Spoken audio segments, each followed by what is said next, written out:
I am Awata Kairi Sankara, and this is Profound Conversations, a space where we engage in a deep dive into our authentic selves. Profound not because of the conversation itself, but because of what we uncover makes it so.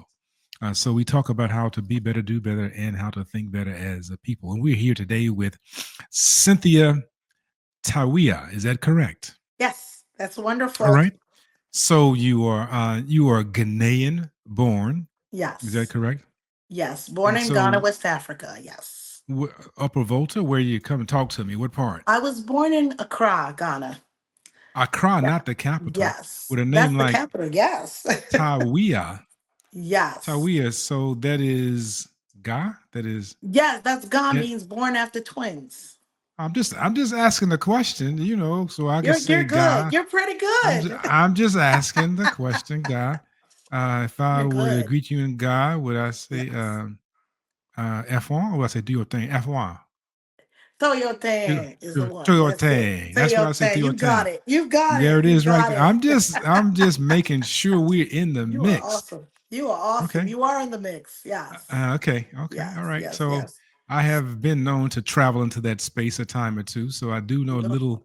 little about. So I know to your thing is Beautiful. always sounds like do your thing to me. So that's how That's I right. got That's that's how I right. got it. All right. And so I wouldn't say it's the saying what the saying. I wouldn't say those kind of things that Yeffer was saying, but I Yeah, do you have can it say that as too, God. because I understand Uh, that too. Yes. Okay, okay, all right, all right. Well, we're good. So we're here, and growing up in Accra, the capital. I mean, that's a very um, a challenging space to be in because it is the capital, but also a very beautiful one to be in as well because it is the capital, and it is a space where a lot of things have taken place. Tell, what was Yeah. your childhood like Well, in Accra? yeah. God. Well, actually, I was born in Ghana. Left Ghana when I was 5. My parents were diplomats. My dad worked for the United Nations, and my mother worked for the Ghanaian ambassador. She worked for foreign affairs. So every 4 years we traveled. So I was born in Mm, Ghana, was raised in Switzerland, Canada, India for a little bit, and then in England, where I went to boarding school. I was mm, in Ghana for a total of about maybe 6 or 7 years during my life. mm-hmm. Okay. And at the age of 16, in Ghana, you get to pick your subjects because you're either a science student or an art student. Ghanaians pride themselves on education. It's very, very big on Mm-hmm. education. And they want you to either be, parents actually want you to be a doctor, lawyer, accountant, anything else, or mechanical engineer or engineer, anything else they don't want to hear of. So my father, at the age of 16, had picked physics, chemistry, and biology, and they were the hardest subjects to take. Now, I'm not a science student, I'm an art student. I'm more of a communications, artsy person. Okay, artsy. And I was failing chemistry, failing it. I was at the bottom of the class. And one day, my chemistry teacher basically said, look, I see you're failing my class, but I want to introduce you to making beauty products. I want you, and I was in boarding school at the time, I want you to go and get some wax. I want you to go and get some plastic toothbrushes from the other students and meet me at the lab. And we're going to do an experiment. We're going to make nail polish and lipstick. And I thought, wow, that's interesting. So, of course, after I gathered these items, we made the products. He invited me to be part of the science fair, which was for the more prestigious students, the smarter, highly intelligent students. And I was standing there with my 2 Petri dishes of products. A man in the military walked over and he pointed and said, "What's that?"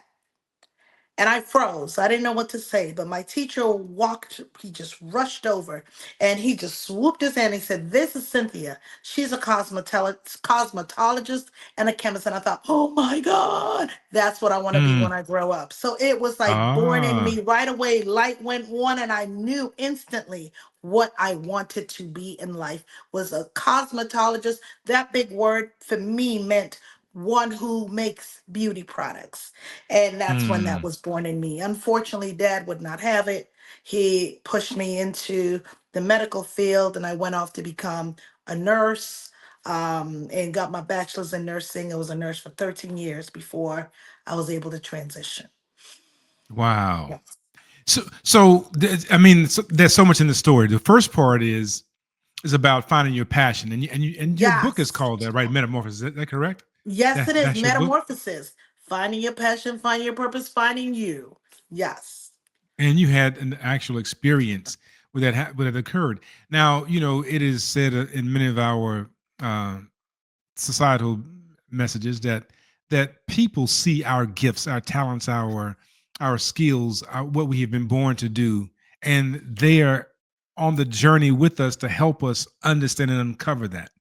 And so you said your last name means what now? Was not called a surname? It My means last name means born after twins, but okay, that's not my maiden. That's my married name is Tawiah. okay, Yes, Tawi. my husband is gone. Uh-huh. I'm actually Tree, so Oh, that's what you my last tree. name means. Oh, so I can't Yes, say Etosan. yes, you can say it to say. So your friend was Yeah, saying. your friend me Cynthia. Your friend me Akaba. Yes, Akaba. Okay, yeah, Fremi Akaba. Kojo. All right, so Kojo. what's That's it. See how about that? And Yeah, so that's folks, that's day names when you're in the tradition of the Ashanti that you get a name by virtue of the day of the week. the And week. so I'm Yeah, born on Monday, so I'm a Kojo. Kojo. And Yes, yes, yes, and so there's this discussion that people have this awareness of our gift, the Ori among the Yoruba, mm-hmm. the Chi, this among the Igbo, right? This concept that there is something else there, and so it seems like this particular teacher, who was Yes. he, Mr. Titi Ofair, Mr. Ofair. Yes, Tati Ofair. Sofe? Yes. Mm-hmm. Yes, Okay, yes, yes. so Yes, he saw my gift. he saw the gift and he spoke it Yes. into existence. However, Yes.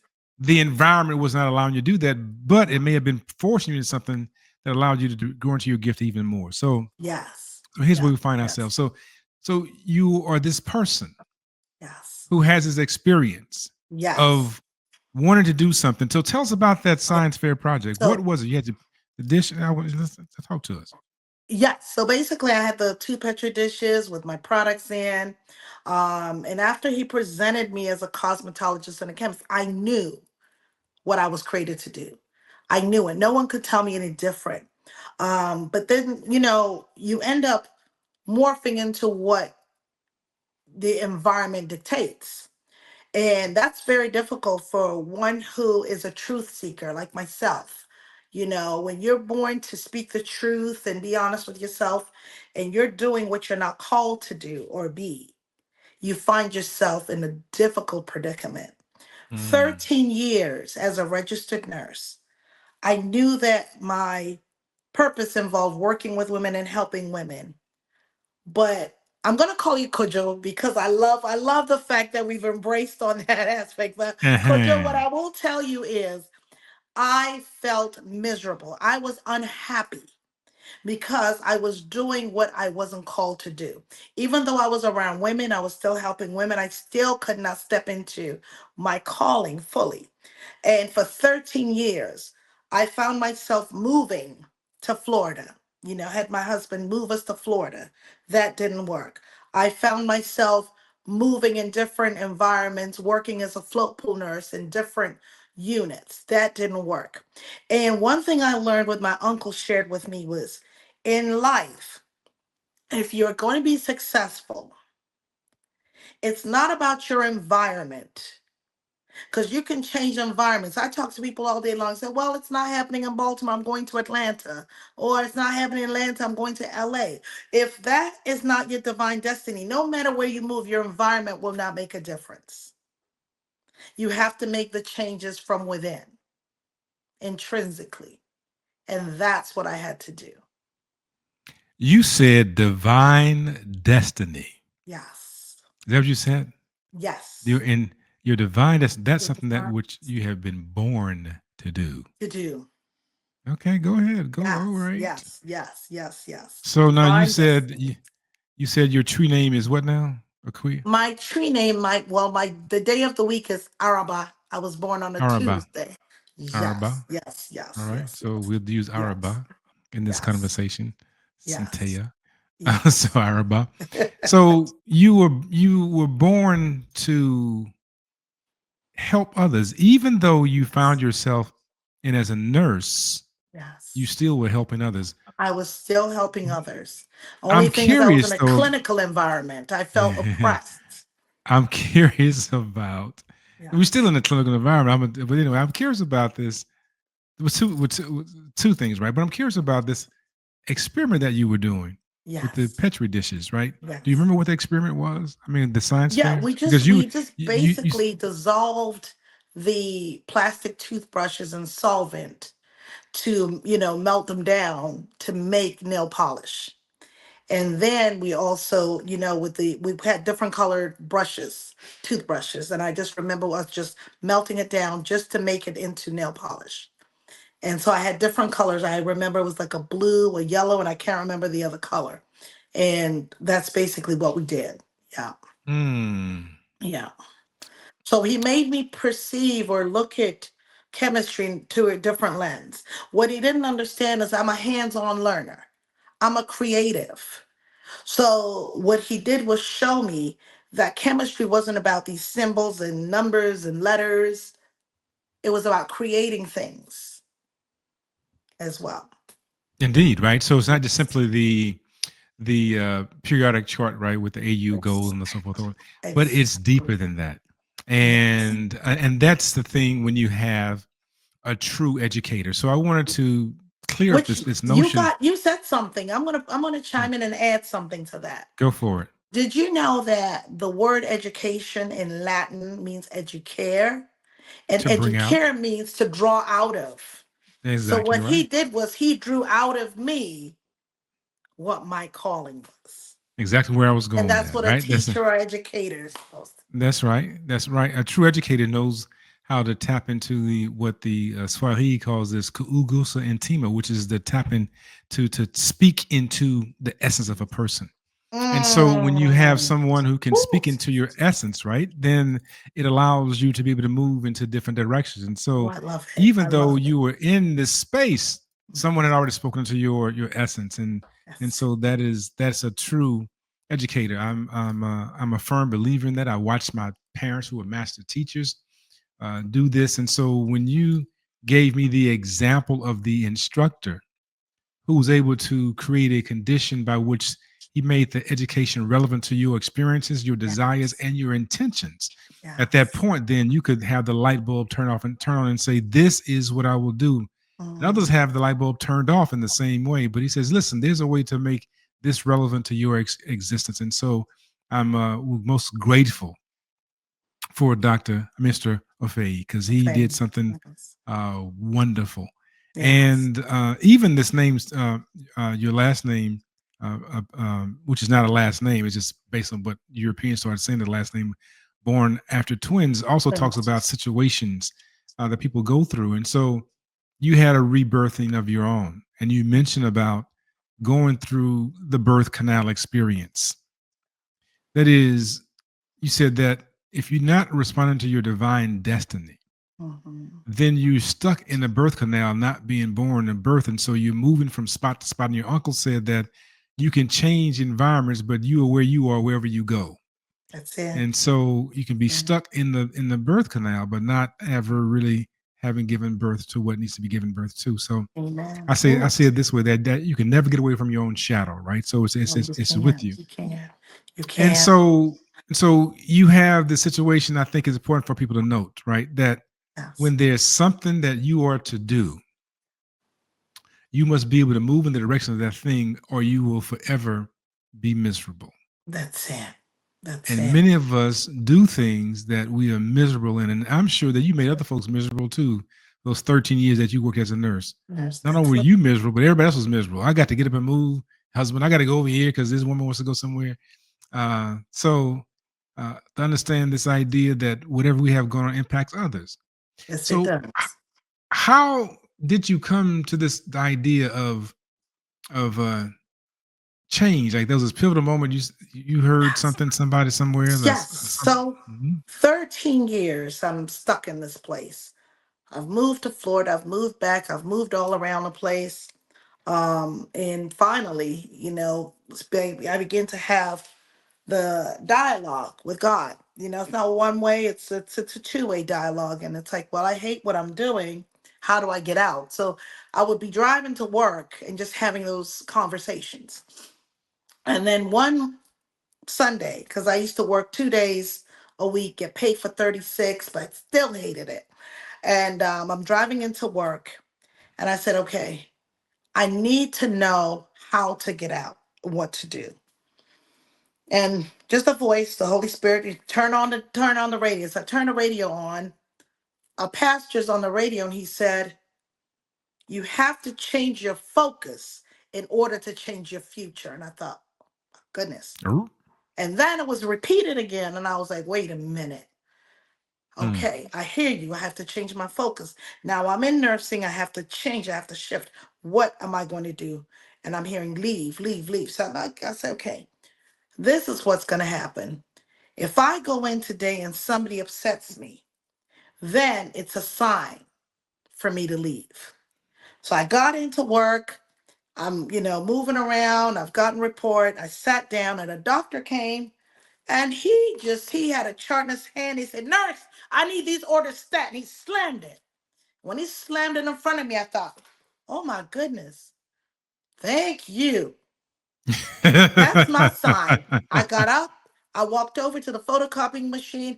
I picked 2 sheets of 8.5 by 11 paper, went back, and all the while he's just like, well, what's wrong with her? What is he? He's just mumbling, and I'm just in a different zone.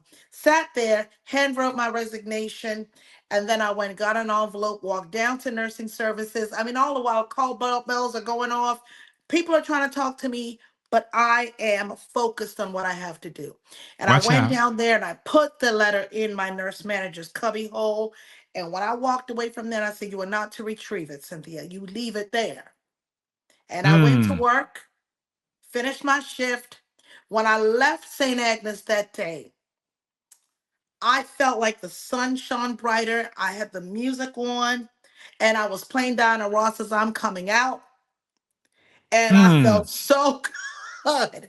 And Mm. that was the Sunday. I worked weekend options and I knew that from Monday to Friday, I would not be there till the following Saturday. So there was no way for me to retrieve it. And Monday, I got the call from my boss saying, what are you doing? Are you moving out of state again? What are you doing? I said, no, I'm done. I quit. I'm done. I'm finished. 13 years. I have a bachelor's of science in health studies. I quit. I left. I did not go part time anytime. I was done. Finished because I couldn't do it again. And the number for me always is number four. Number four, four always means order. And I left after 13 years. 1 and 3 is 4. God was bringing order to my life. It was time I had order. And that was it for me. I had to find my way out. And the way I found my way out was looking Changing for a your focus. location. Yes, looking Change for a your focus. location so I can open a hair salon. And this happened back in 2003. I didn't start my salon till '04, and ran that Mm. for 5 years. So it's I had to do something. It's about obedience. You hear it, you Mm. ask. People are praying daily for answers. They get the answers and they don't act. They don't act on Mm. it. They looking for excuses. Obstacles are what you see when you lose sight of your goals. What are you waiting for?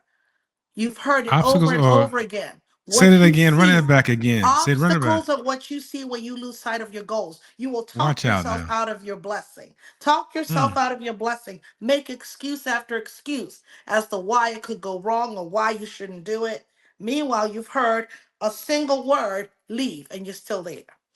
Mm-mm-mm. Yes. And you, so this idea of changing your focus, Yes. what does that mean to you, right? So, because whatever you focus on grows, right? So, what That's does it. it mean about changing your focus and you change your future? What did that mean to you in that moment? It meant that in order for me to get that change that I needed to take my eye off of what I was Hmm. doing and put my eyes onto something else, pivot, Mm, change pivot. direction. And Mm, for me, it was a whole 360 because I had to quit. I had to leave what I knew. in order to embrace something new. And that's what's Mm, happening. A lot of people right now, even with the situation in the government, people have been sitting there. They were comfortable, they were complacent. And now that the shaking and the quaking has come, everybody's panicking, like, oh my God, what are we going to do? What are we going to do? What was because they were comfortable and complacent. So now it's time for a lot of people mm-mm. to pivot to something else. Why are you talking about me? Don't do that. I mean, this It's is this. time to I pivot. did nobody ask you to come on this show to talk about me? You know what I'm saying? That's Well, not what guess this is what? about. You brought about the birth canal, Kojo. So I'm going to tell you, I'm not just a metamorphosis mentor. I'm a purpose pusher. I'm a doula. Mm-mm. I'm a Okay, doula. I'm here to help people birth their assignment. watch out now. So that's So why you called me don't here. It's don't time. don't be over here talking about this old midwifery work you want to engage in right now. Come on now. This is not what this is about. This is about you, not about me. So this is it's spot on, right? I love what you suggested about this idea of hearing messages. I want to pause Yes. on that, Yes. and we're gonna roll out on this. Is that being able to hear a voice, and it may sound to some people like it's spooky, or it may sound like it was just a coincidence, and for some people it may have been a coincidence that that was on the radio. However, the question went into the universe: what is it that I'm supposed to do? What is happening? What is going on? Yes. And Yes. we understand that the universe or the creator responds to us not only at our point of inquiry, but Mhm. responds more importantly at our point of activity, right? So we can have Mhm. imagination all day long, people dreaming about things. And you said earlier about Yes. dreaming. However, when you are forced into action, and so you said, if I get there today and they do this right here, I know it's That's it. time. That's it. And you got there and they cut the food, and you said, okay, That's it. I'm done. and you wrote a letter, a handwritten Yep. letter. Not what size was the Handwritten paper again? resignation Yeah, say letter. it again. What size Eight and paper? a half by 11. Yep. Why I got Mhm. to, you know what I'm saying? Just specific, right? It was white, and you found an Yep. envelope, and you walked straight. You walked straight to the the Nurse space, manager's and cup. Yes. you Yep. relieved yourself. Yes. You that was you were actively engaged in something. Some may say that was crazy to walk off the job. Yeah. A good Yeah. job. What Yeah. do you say to them? Oh, what a sense of relief. Mm, There are people sitting there right now that need a relief and a release. And they're afraid. The fear is if I step out and I step on the edge of this cliff and I jump, I'm going to fall.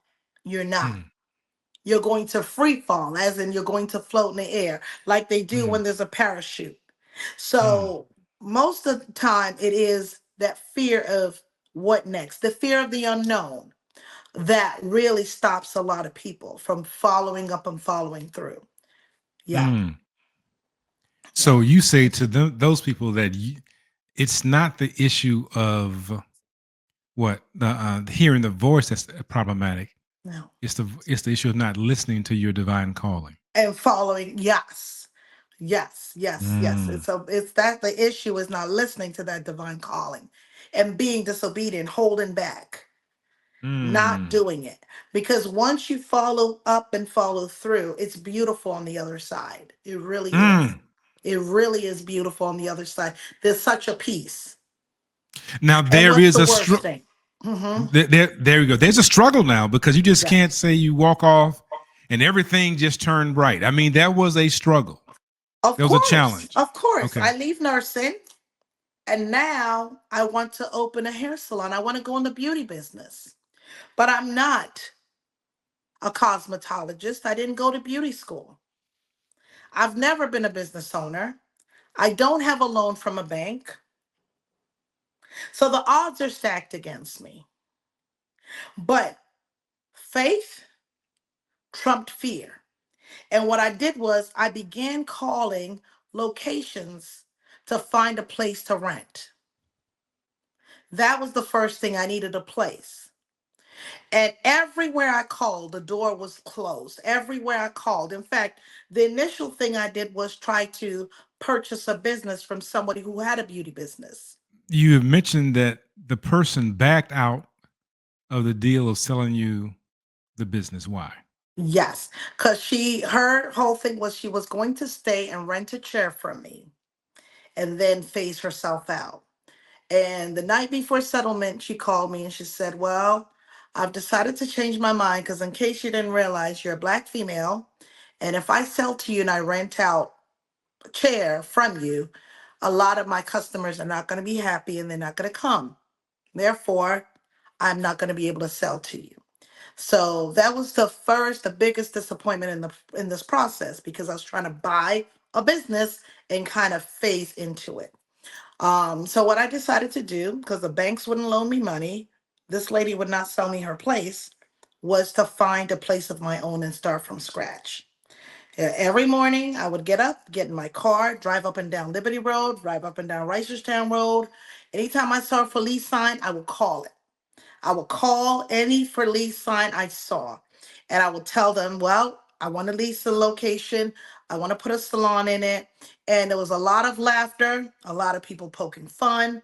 And I think the impetus, this thing hit a crescendo when I dialed a number and a gentleman said to me, he said, are you a cosmetologist? And I said, no. And have you run a business before? I said, no. He said, so you're telling me you're a nurse and you want to open a salon and have a salon business. And he laughed at me. And when he Indeed. laughed, I felt so hurt, so offended, so upset that when I got off the phone, I was driving my car and all I remember saying was, help me. And I started crying. I was just weeping. And my car was just driving. I just kept going and I kept hearing, keep going, keep going. So I just kept going.